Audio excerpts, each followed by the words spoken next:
नमस्कार। जैसे हाथ की सफाई आवश्यक है, वैसे ही फेस मास्क कोरोना से आपकी सुरक्षा के लिए बहुत जरूरी, सबसे जरूरी है। विशेषज्ञों के अनुसार दोहरे मास्क से उत्तम सुरक्षा मिलती है। निकट जाने से पहले सावधानी बरतें और मास्क ना पहनने वालों को रोकें और टोकें। बिना मास्क के घर में किसी को प्रवेश न करने दें। खुद भी बिना मास्क पहने घर से बाहर न जाएं। कोरोना वायरस से बचाव के लिए सुरक्षा किट का इस्तेमाल होता है। आपने डॉक्टर्स को देखा होगा आईसीयू में वह किट पहने हुए, उसे हम PPE kit, personal protective equipment kit भी कहते हैं। इस किट में पूरे शरीर व जूतों पर जो किट होती है उसमें मास्क होता है, सुरक्षा चश्मा होता है, चेहरे की शील्ड होती है और नाइट्राइल ग्लव्स होते हैं। कोरोना वायरस के चलते अधिक सतर्क रहना जरूरी है और इन बातों को ध्यान में रखिए कि कोरोना अक्सर नाक और मुंह के जरिए प्रवेश करता है और मुंह के जरिए दूसरों में फैलता है। इसलिए नाक और मुंह को छूने से बचें। साथ ही पूरे चेहरे, आंख व हाथों की विशेष स्वच्छता आवश्यक है। हाथों को साबुन व पानी से बार बार धोएं। छींकते व खांसते समय विशेष सावधानी रखें। चेहरे पर मास्क अवश्य पहने और 2 मीटर की दूरी बहुत है जरूरी, हमेशा याद रखें। रोगी या संभावित रोगी का अधिक ध्यान रखें। संक्रमित रहने तक उसके कपड़े व बर्तनों की अलग से स्वच्छता करनी है। ठीक से मास्क न पहनने वालों को फिर से मैं कह रहा हूं कि रोकना और टोकना है। आइए जानते हैं कि होम आइसोलेशन या गृह एकांतवास जिसको कहते हैं वो क्या है। गृह एकांतवास मतलब है घर में खुद को सबसे पृथक अलग करना, और यह कोरोना रोगियों के लिए बहुत जरूरी है कि वो एकांतवास में रहें और घर पर उपचार करें। कुछ बातों का ख्याल रखें। सदैव ट्रिपल लेयर मास्क पहनकर रखें और 8 घंटे के उपयोग के बाद मास्क को फेंक दें। ये उन पेशेंट्स के लिए मैं बता रहा हूं जो होम आइसोलेशन में हैं। यदि मास्क गीला या गंदा है तो उसे तत्काल बदल दें। मास्क को फेंकने से पहले ताजा तैयार किए गए 1% सोडियम हाइपोक्लोराइट घोल में 20 मिनट के लिए इसको डाल दें। याद रखें, बाजार में 5% सोडियम हाइपोक्लोराइट घोल मिलता है, तो उसको आपको देखना है, और अगर वो 5% है तो उसको 1% बनाने के लिए उसके 1 गिलास में 4 गिलास पानी आपको मिलाना है। इस तरह कीटाणु रहित करने के बाद ही मास्क या किसी भी सामान को कूड़ेदान में फेंकें। अपने कमरे की खिड़कियां सदा खुली रखें ताकि कमरा हवादार बना रहे। होम आइसोलेशन के दौरान अपने घर में ही रहें और घर में भी दूसरे कमरों में जाने से बचें, न जाएं। दरवाजे की खिड़कियां, मेज आदि जितनी भी चीजें हैं, जितना कम से कम हो सके उतना छुएं, अधिक छूने से बचें। ऐसा नहीं करने पर आप घर के दूसरे सदस्यों को भी कोरोना से संक्रमित कर सकते हैं। आप केवल अपने लिए चिन्हित शौचालय का ही प्रयोग करें। यदि आपके शौचालय में ढक्कन है तो फ्लश करने से पहले उस ढक्कन को सदा बंद करें। ध्यान रखें, होम आइसोलेशन के दौरान आपको खूब विश्राम करना है, आराम करना है। किसी भी स्थिति में आपके शरीर में पानी की कमी नहीं होनी चाहिए, जिसको हम हाइड्रेशन कहते हैं। ये हाइड्रेशन आपको बनाए रखना है। इसको बनाए रखने के लिए जूस, सूप, मट्ठा, जो भी पेय पदार्थ आपके घर में उपलब्ध है उसको निरंतर सेवन करते रहें। घर के दूसरे सदस्यों से व्यक्तिगत वस्तु जैसे बर्तन, तौलिया आदि साझा न करें।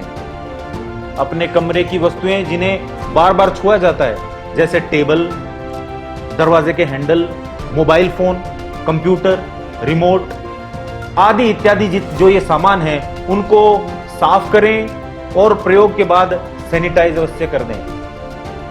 डॉक्टर के निर्देशों का पालन करें। दवाइयां नियमित रूप से लेती रहनी है।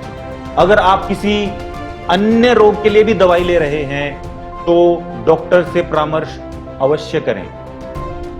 इस एकांतवास यानी होम आइसोलेशन के दौरान शराब का सेवन और धूम्रपान नहीं करना है। आपको अपनी दिनचर्या में योग और व्यायाम को सम्मिलित करना है। चलिए अब जानते हैं आवश्यक निर्देश उनके लिए जो गृह एकांतवास यानी होम आइसोलेशन कर रहे रोगियों की परिचर्या यानी हेल्प करते हैं, यानी उनकी देखभाल करते हैं। उस व्यक्ति का जो देखभाल करने वाला है उसका शारीरिक स्वास्थ्य स्वयं का अच्छा होना चाहिए। अगर आपके घर में बहुत सारे लोग हैं तो उस व्यक्ति को चुने जो 18 से 55 वर्ष की आयु का हो। अगर संभव है तो इस प्रक्रिया यानी हेल्प करने वाले व्यक्ति को डायबिटीज, ब्लड प्रेशर, हृदय रोग, अस्थमा, फेफड़ों या लीवर के रोग नहीं होने चाहिए। कैंसर से पीड़ित और गर्भवती महिलाओं को इस परिचर्या करने वालों में सम्मिलित ना करें तो अच्छा है। आपको निरंतर फोन के द्वारा हमारे स्वास्थ्य कार्यकर्ताओं के संपर्क में रहना है। जो व्यक्ति कोरोना के संक्रमित व्यक्ति जो होम आइसोलेशन में है उसका ध्यान रख रहे हैं, उस ध्यान रखने वाले को हमारे स्वास्थ्य कार्यकर्ताओं के संपर्क में रहना है।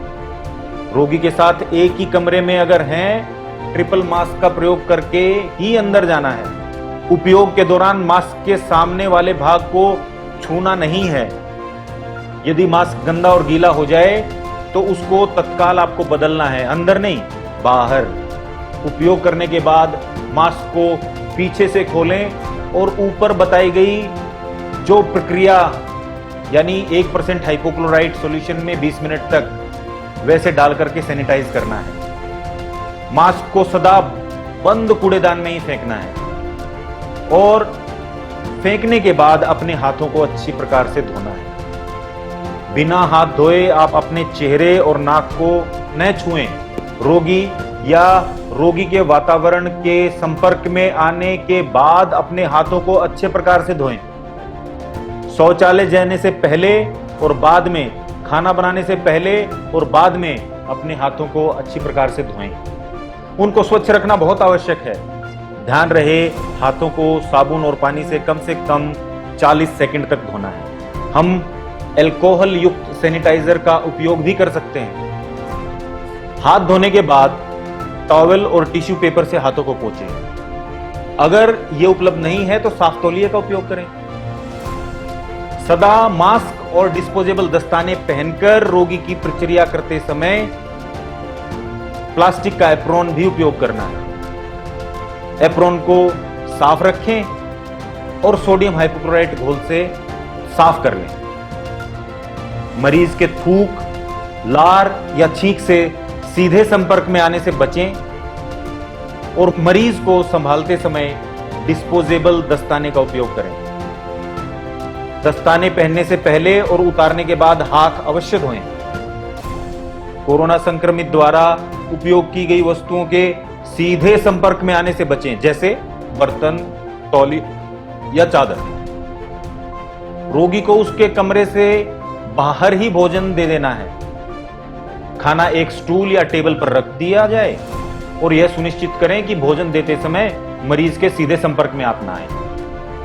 उनकी प्लेट, चम्मच, बर्तनों को संभालते समय डिस्पोजेबल दस्ताने का उपयोग करें। देखभाल करने वाले और निकट संपर्क में रहने वालों को प्रतिदिन अपने शरीर के तापमान को भी निगरानी में रखना है।